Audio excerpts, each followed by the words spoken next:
What's up, awesome people? I'm Mitchell R. Tucker, and I want to share with you two stories where trusting your gut, that inner intuition, proved to be very useful.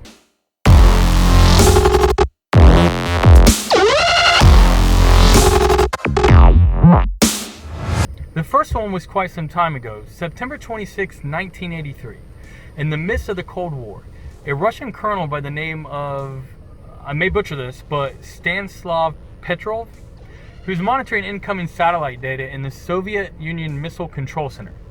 His job was to monitor the nuclear missile early warning system and then to send an alert so that the Soviet Union could retaliate quickly in the event that the US launched a nuclear missile.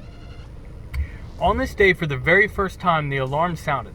The early warning system notified him that a nuclear missile had been launched from the US and was heading to the USSR. Moments later, 5 more missiles launched, at least according to his data. But Petrov did something very interesting. He sat there and did nothing. Why? Simply because Colonel Petrov had a gut feeling. He knew that if he sounded the alarm, the USSR would launch nuclear missiles at the US, and it would be the start of a full-blown nuclear war.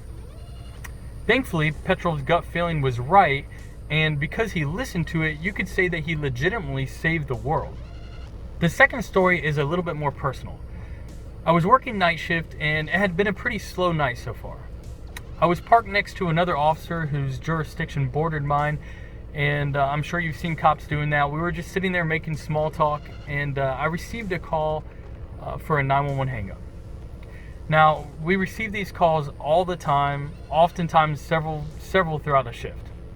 This call was no different than any other, and I had really very little information. The only information I had was the address and the time of the call. Dispatch ran a quick history of the address to see if there was any domestics or any kind of violence in the past, and it came back with no results. Almost every time you get one of these calls, you can bet that it's probably a kid playing on his parents' old flip phone and just so happened to dial 911.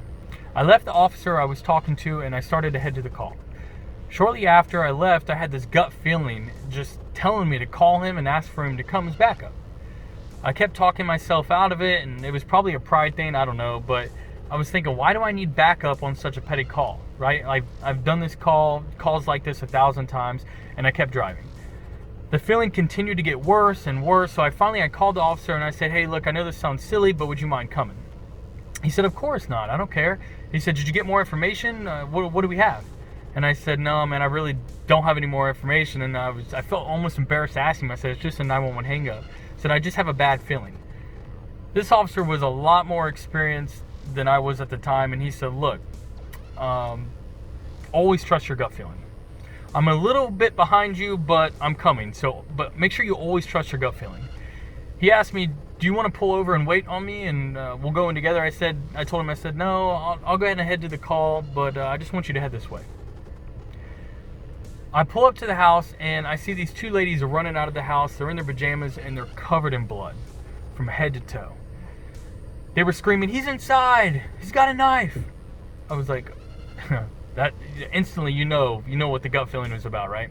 I notified dispatch, I drew my firearm, and I cautiously walked up towards the residence. Moments later, this guy comes running out of the house covered in blood, holding this butcher knife, and I could instantly tell that he was mentally handicapped. He was refusing to take orders to drop the knife, and the subject continued to walk towards me.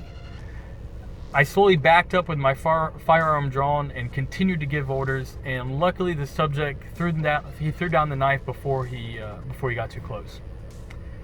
I then transitioned from my firearm to my taser, and I continued to give him commands to turn around, put his hands behind his back.